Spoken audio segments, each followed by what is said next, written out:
13 তারিখ লকডাউনের কথা বলেছে আওয়ামী লীগ, ঘোষণা দিচ্ছে, তারা সোশ্যাল মিডিয়াতে ব্যাপকভাবে ছড়াচ্ছে। সরকারের বক্তব্য কি? আমরা সত্যিকার অর্থে আমরা আওয়ামী লীগকে তো দেখি না, কোথায় আওয়ামী লীগ আছে এটা কই। আপনি দেখেন 3-4টা লোক একটা মিছিল করে একটা ভিডিও নিলে আওয়ামী লীগ আছে? Awami League lost his place. বাংলাদেশের সোসাইটিতে আওয়ামী লীগ এত ভয়াবহ রকমের কিলিং করে, ম্যাসাকার করে আওয়ামী লীগ আমাদের সোসাইটিতে তার একটা অবস্থানটা হারিয়েছে। আওয়ামী লীগ বাংলাদেশের ওল্ডেস্ট পার্টি, আমি তো অস্বীকার করছি না।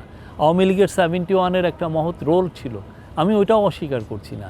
কিন্তু আপনি যখন এইগুলোকে সামনে রেখে আপনার হিস্টোরিক্যাল ব্যাকগ্রাউন্ড এগুলো থাকা সত্ত্বেও আপনি যখন পুরো কদর্যভাবে বাচ্চা ছেলে মেয়েদেরকে খুন করায় নেশায় উন্মত্ত হন এবং তারপরে আপনি সরি না বলেন, তখন আপনাকে কে নিবে?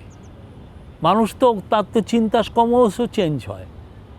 আপনার ভাই আপনার প্রতি অন্যায় করলো, আপনি আপনার মায়ের পেটের ভাই, কিন্তু আপনার প্রতি দিনের পর দিন অন্যায় করলো, আপনার ছেলেকে সে টর্চার করলো, আপনি কি করবেন? আপনি আস্তে করে তার থেকে সরে দিবেন। বাংলাদেশের মানুষ আওয়ামী লীগের থেকে তার পুরো চিন্তা ভাবনা অন্যদিকে নিয়েছে, বিশেষ করে ইয়াং ছেলে মেয়ে। আপনি আওয়ামী লীগের নাম নিতে দেখেন কাউকে? আমি তো দেখি না। আমি গ্রামে যে আওয়ামী লীগে অনেককে দেখি যে তারা অন্যান্য পার্টিতে জয়েন করেছে।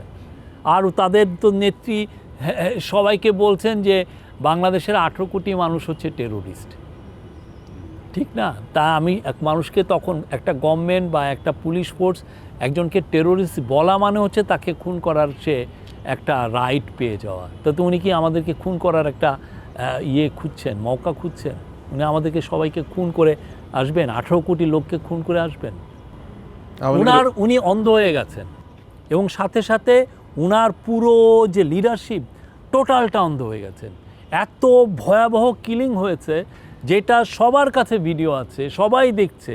আপনি যাত্রাবাড়ি থানার সামনে যে কিলিংটা হয়েছে সেটার 6,500 ফুটেজ আছে, একটা ইন্টারন্যাশনাল রাইটস গ্রুপ সেটা জোগাড় করেছে। দেখেন কি পরিমাণ ফুটেজ আছে, কীভাবে পুলিশ খুন করেছে, পুলিশ কার অর্ডারে খুন করেছে। ওইটাও ইউএন রিপোর্টে স্পষ্ট আছে যে শেখ হাসিনার অর্ডার।